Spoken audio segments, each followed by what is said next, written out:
يا ترى إزاي الهاكرز بيقدروا يوصلوا للباسوردات بتاعتنا؟ ده سؤال مهم قوي ويمكن بيقلق ناس كتير. في الشرح ده هنفتح مع بعض الكتالوج بتاعهم ونشوف بالظبط بيعملوا إيه خطوة بخطوة.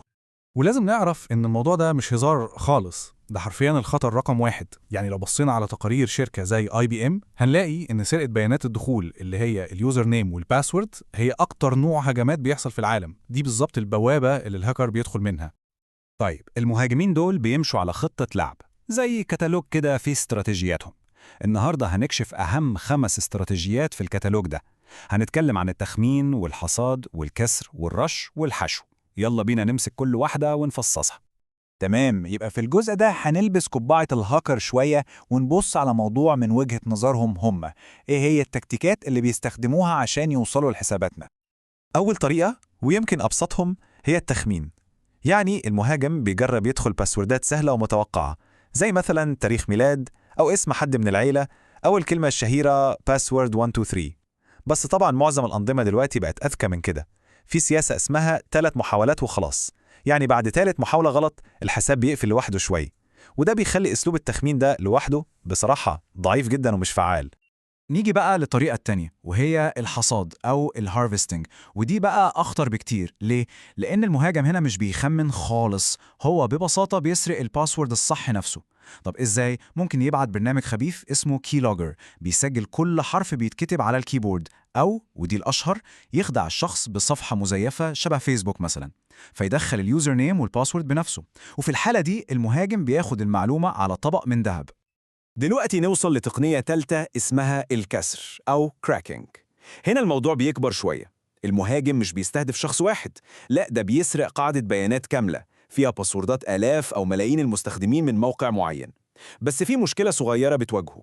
الباسوردات دي بتكون متخزنة بصيغة مشفرة أو معمولة هاش، والهاش ده المفروض إنه عامل زي الخلاط، بيدخل فيه الباسورد ويطلع متلخبط ومستحيل ترجعه لأصله. طيب إزاي بقى بيحلوا اللغز ده؟ الموضوع عبقري ومخيف في نفس الوقت. أول حاجة بيسرقوا قاعدة البيانات اللي فيها الباسوردات المتلخبطة دي.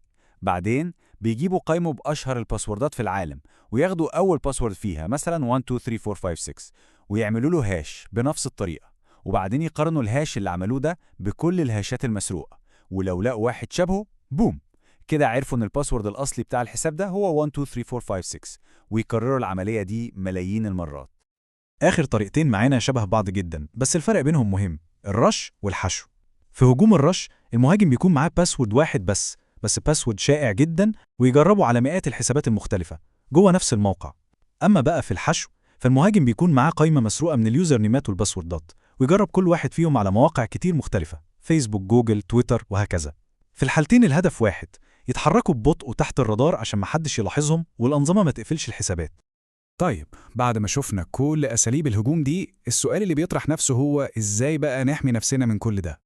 وهنا بقى هنقلب الترابيزة، هنبص على كتالوج الدفاع أو الخطة المضادة اللي بيستخدمها الطيبين عشان يصدوا الهجمات دي.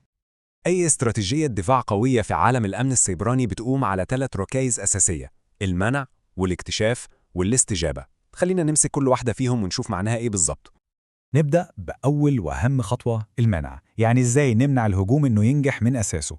أول حاجة قوة الباسورد، وهنا الطول أهم من التعقيد. تاني حاجة استخدام برامج مدير كلمات المرور.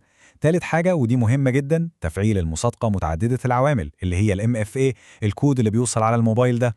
وكمان التحول للباس كيز أو مفاتيح المرور لو متاحة، ودي بتخلينا نستخدم بصمة الصباع أو الوش بدل الباسورد. وأخيراً حاجة اسمها تحديد المعدل، ودي بتمنع أي حد إنه يجرب يدخل باسوردات كتير ورا بعض بسرعة. وهنا في مقولة بتلخص الفكرة دي كلها بشكل عبقري: أحسن طريقة عشان الباسورد بتاعك ما يتسرقش هي إن ما يكونش عندك باسورد أصلاً. وده بالظبط اللي بتعمله تقنيات زي الباسكيز، بتلغي فكرة الباسورد من جذورها. طيب لنفترض إن خط الدفاع الأول فشل والمهاجم عدى. هنا بنروح للمرحلة التانية، الاكتشاف. يعني إزاي نعرف إن في هجوم بيحصل دلوقتي حالاً؟ الاكتشاف كله بيعتمد على مراقبة الأنماط الغريبة. زي ما الرسم البياني ده بيوضح، في العادي ممكن تحصل كام محاولة دخول فاشلة كل يوم، لكن لو فجأة لقينا إن في طفرة زيادة ضخمة جدا في عدد محاولات الدخول الفاشلة على حسابات كتير في نفس الوقت، دي على طول بتبقى إشارة خطر واضحة جدا إن في هجوم رش بيحصل. تمام، اكتشفنا الهجوم، لازم نتحرك فوراً. دي مرحلة الاستجابة. أول حاجة لازم تتعمل هي حظر أي عناوين IP مشبوهة جاية منها الهجمات دي. تاني حاجة، أي حسابات تم اختراقها لازم تتقفل فوراً. وتالت حاجة، لازم نجبر المستخدمين اللي حساباتهم اتعرضت للخطر إنهم يغيروا الباسورد بتاعهم في أسرع وقت ممكن عشان نسيطر على الموقف. طيب، إيه الخلاصة اللي نطلع بيها من كل ده؟ ببساطة، الهدف من كل إجراءات الأمان دي هو إننا نخلي حياة الهاكرز أصعب ما يمكن. والجدول ده بيلخص لنا كل حاجة بشكل ممتاز. لو الهجوم هو تخمين أو رش، يبقى الدفاع هو تحديد المعدل والMFA.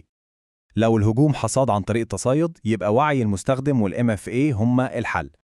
لو الهجوم هو كسر، يبقى لازم نستخدم باسوردات قوية مختلفة لكل موقع. وأخيراً، لو الهجوم هو حشو، يبقى الحل هو عدم إعادة استخدام نفس الباسورد في أكتر من مكان أبداً. وفي الآخر أحب أسيب كل واحد يفكر في السؤال ده: يا ترى أضعف باسورد عندنا هو اللي بيحمي أهم حساب عندنا؟ لأن ده بالظبط اللي الهاكرز بيراهنوا عليه.